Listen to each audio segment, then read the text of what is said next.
I ran into this last week. Here's what fixed it for me. If you're looking to unlink a bank account on Weebly, follow these simple steps. Step 1. Log into your Weebly account.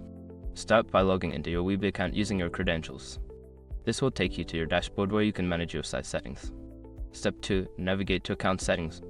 Once you're on the dashboard, locate the account option in the menu. Click on it to access your account settings where you can manage your linked accounts. Step 3. Access payment settings. Before filing a refund or dispute, use the SROC.com link in the description to open the refund dispute deadline calculator and confirm your deadline. Step 4. Unlink the bank account. Look for the bank account you wish to unlink. There should be an option or button labeled Remove or Unlink. Click on it to proceed with unlinking the account. Step 5. Confirm the action. A confirmation prompt will appear asking if you're sure you want to unlink the bank account. Confirm your choice to finalize the process. Make sure to double check that you're unlinking the correct account to avoid any issues. If you follow these steps, you should have no trouble unlinking your bank account on Weebly. If you run into any issues, don't hesitate to reach out to Weebly support for assistance.